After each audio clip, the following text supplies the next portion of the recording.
This is Adam, and he suffers from gout. Try Urol. It helps to prevent crystallization of uric acid crystals in gout therapy. Urol, effective urinary alkalinizer for gout.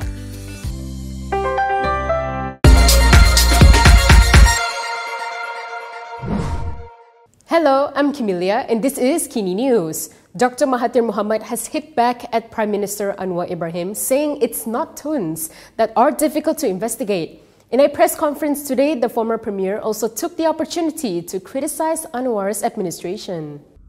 Dr. Mahathir Mohamad has refuted Prime Minister Anwar's notion yesterday that it is not easy to investigate a tune. Speaking at a special press conference today, Mahathir slammed Anwar's claims, asserting otherwise, citing those in power are harder to investigate. Why do I say you can't investigate them? Because in the past, there has been shortened or no investigation done on these big shots. Not tune, but they were big shot. Anwar bukan tun,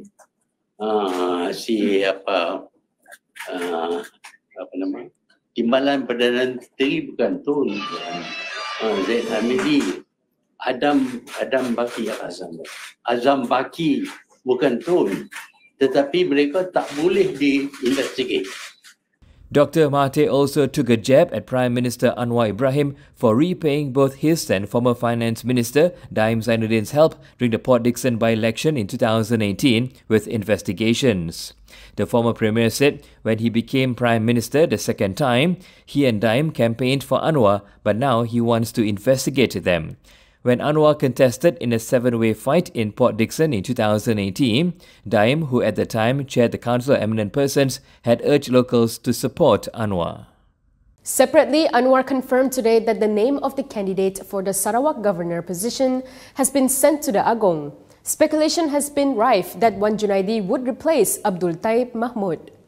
Prime Minister Anwar Ibrahim has confirmed that a candidate has been submitted to the Yang di-Pertuan Agong for the vacant Sarawak governor position. Pelantikan TYT seperti kita tahu dalam budi bicara Yang di-Pertuan Agong dikemukakan oleh Premier Abang Johari dan saya telah kebukakan calon nama itu kepada Pertuan Agong minggu lalu dan itu telah diperkenan dan akan diumumkan mungkin salam 1-2 hari ini. Kemudian tentang Yang di-Pertua Dewan Negara akan kita bincang dan kita ada juga mesyuarat dalam perpaduan malam ini kita bincang supaya dapat disegerakan pelantikannya. Malaysia Kini previously reported that Wan Junaidi Tuanku Jaafar had resigned from his post as Dewan Negara President to assume the Sarawak Governor position. In addition, the Malaysian Insight reported that Wan Junaidi is set to succeed Abdul Taib Mahmud as the 8th Sarawak Governor. An aide to Wan Junaidi also reportedly said that the former minister may issue an official statement on the matter. The government nominated the Gabungan Parti Sarawak leader as the Dewan Negara President in June last year, succeeding Rais Yatim. Wan Junaidi was an MP for 7 terms since 1990, before deciding not to defend his Santubong seat in the 15th general election. Meanwhile, Taib has served as Sarawak Governor for 3 terms, starting in 2014 after he stepped down as Chief Minister. Still on Anwar, the Prime Minister has been criticized by Bersatu for using the National Pongal celebrations as a platform to attack his political opponents. A Bersatu Associate Wing leader has hit out at Prime Minister Anwar Ibrahim for using the National Pongal celebration as a platform to hit out at his political opponents. This comes after Anwar reportedly spoke about an investigation against Atun for allegedly stealing public money during the event held on Saturday in Klang, Selangor. In a statement, Bangi Bersatu Associate Chief Vasantha Kumar Krishnan said the celebration should have been a stage for Anwar to address the plight of the Indian community in Malaysia, instead of launching attacks on his adversaries. He questioned what Anwar's speech against Tuns had to do with the Pongal festival and said that Anwar is clearly in a vengeful mode, that he didn't realize the Pongal celebration is not a political stage.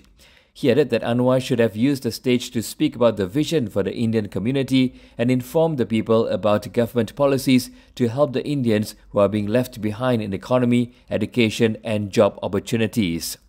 During the National Pongal celebration on Saturday evening, Anwar reportedly told the audience that investigating prominent figures is not an easy feat for authorities in the country.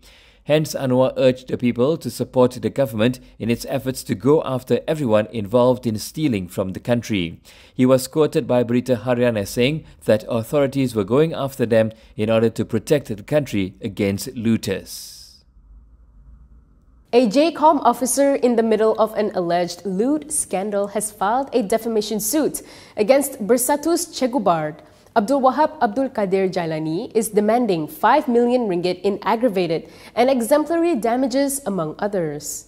Community Communications Department Officer Abdul Wahab Abdul Qadir Jailani is demanding 5 million ringgit in aggravated and exemplary damages from Bersatu Information Committee member Badrul Hisham Shaharin. Wahab filed a defamation suit against Badrul, also known as Chegubard, over the spread of a video allegedly containing lewd conversations. The video allegedly showed individuals who looked like former JCOM Director General Muhammad Agus Yusof and Wahab. When contacted by Malaysia Kini recently, Wahab's counsel Faizal Rahman confirmed that the writ of summons was filed at the Kuala Lumpur High Court on December 22nd last year and that copies of the cause papers have been served on Chegubard.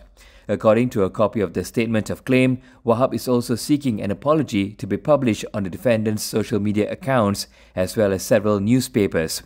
The plaintiff seeks court orders to compel the defendant to take down the alleged defamatory statements from all social media platforms and to prevent the latter from further repeating the statements. Previously, Harian Metro reported that Wahab issued letters of demand over the dissemination of the video. A video of a conversation with a man who looked like Agus went viral on November 17th. Because of that, Agus resigned as JCOM Director General and claimed the video of the conversation involving him was fake and edited by irresponsible parties.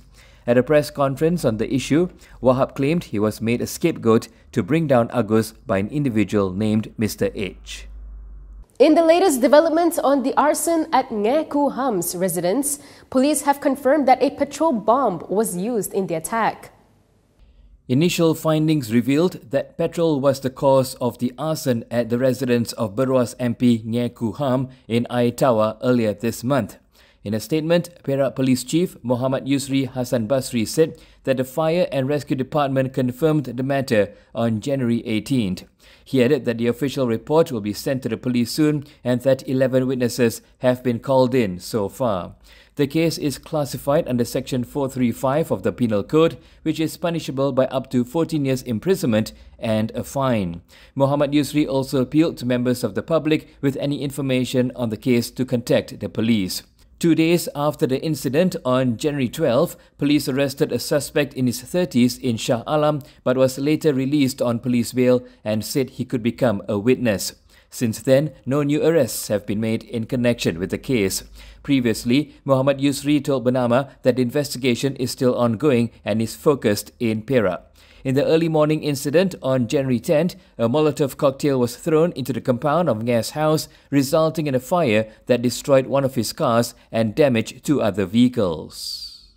UMNO President Ahmad Zahid Hamidi has explained Selangor UMNO's decision to reject Pakatan Harapan's offer of local councillor positions.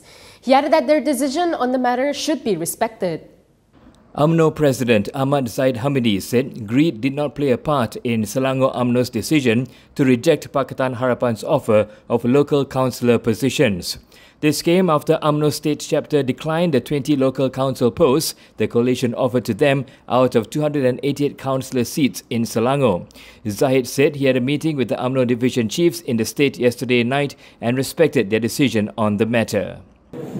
Tidak timbul soal tamak dalam perkara ini, ya, kerana kami ada 22 ketua-ketua bahagian, ya.